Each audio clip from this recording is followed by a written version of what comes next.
Our first reading this morning tells of that story of Jacob's wrestling with a stranger who won't identify himself, who leads Jacob both wounded and blessed, and then sends him into the next day carrying a new name for the rest of his life.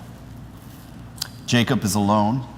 He's just sent his wives, his children, his flocks, everything he owns across the Jabbok River ahead of him. Tomorrow he faces Esau, the brother he cheated out of a birthright and a blessing 20 years ago.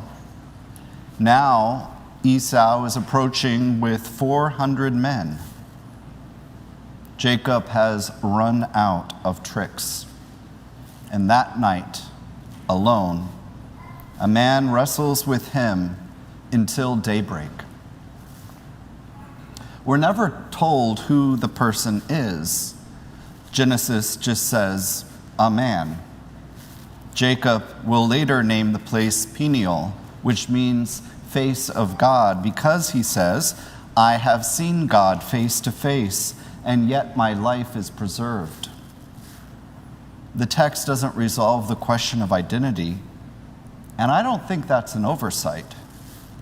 Old Testament scholar Walter Brueggemann puts it this way: in the night, the divine antagonist tends to take on the features of others with whom we struggle in the day. In other words, whoever meets Jacob in his most exposed hours arrives wearing the face of the very reckoning he has spent 2 decades avoiding. The fight lasts all night long, and it seems that neither side actually wins.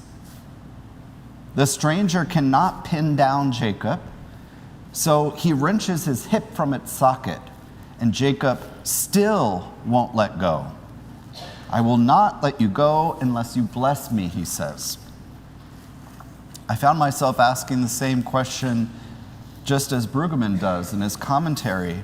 Well, if this stranger is God, what does it mean to say that Jacob has come to a draw with God, with Yahweh? What kind of God is it who will be pressed into a tie with a human? And what kind of man is Jacob that he can force a draw even against heaven? Genesis does not answer those rhetorical questions. But what is clear in the story is that out of this wrestling match comes 2 life-changing consequences: that wounded hip and the blessing received. Consider the blessing. This younger son of Isaac is given a new name. He is no longer Jacob, the grasper, the one who came out of the womb gripping his twin brother's heel. Now he is Israel. The divine stranger links the reason for this renaming and this wrestling match in the same breath. You have striven with God and with humans and have prevailed. The Hebrew for striven here is the same root name as the name Israel itself, which means that the name Israel doesn't commemorate a fight that's over. It names a mission that belongs henceforth to all descendants of Israel. Because Jacob doesn't walk away healed.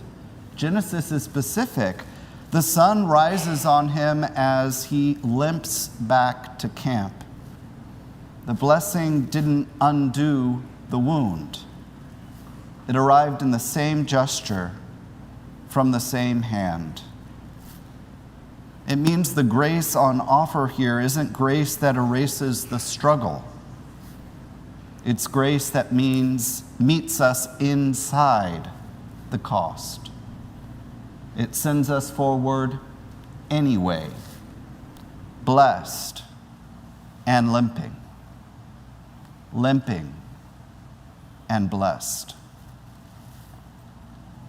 It reminds me of the Spanish social justice movement phrase, la lucha continúa. The struggle continues. It comes from communities that knew exactly what it cost to keep contending for something worth fighting for. Long after the fight was supposed to have been settled, that phrase fits Jacob precisely because it fits Israel's whole story, a people perennially striving with God and with one another, surviving, and somehow against all the odds, prevailing. Isn't it apt for us too? Yeah, it's August in Washington. Actually, we're not a bad crowd for a Sunday in August in Washington. The city is kind of emptied out, and I hope you are finding an opportunity to take rest this month, the kind your body and soul really needs. We want this summer season to kind of be a truce, like that tie in the wrestling match. We'll take that truce if we can. But the wrestling doesn't actually stop for the season. It just goes quiet enough that we can almost convince ourselves it isn't there. But it's there in our hearts, in our closest relationships, perhaps, in our grief. And it's there beyond our own households in fights for life that haven't paused for anyone's summer. Ukraine, Gaza, Iran, Sudan. The continued escalating raids and deportations of our undocumented neighbors, some of them a few blocks from where we are sitting. La lucha continúa.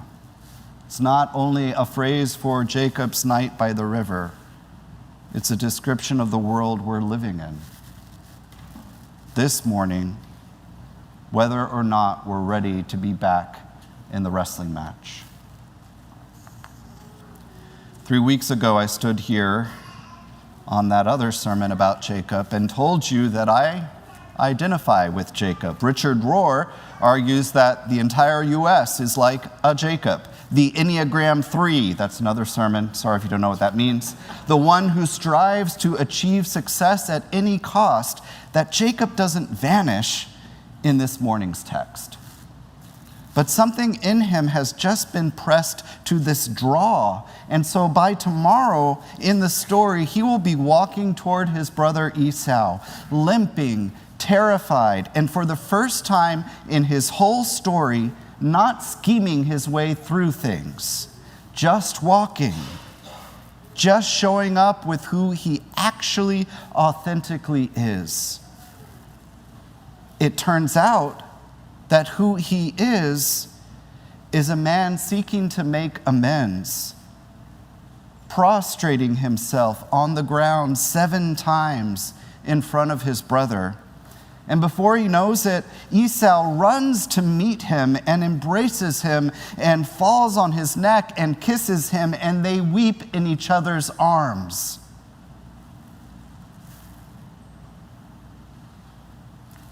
Let us leave it there for today.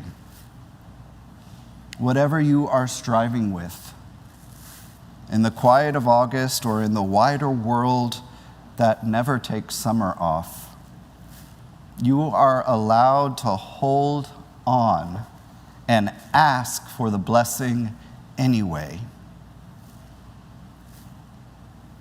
You may walk away limping.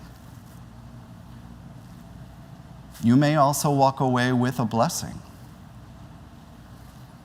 Genesis says both are true for Israel. And so it's true for us. Amen.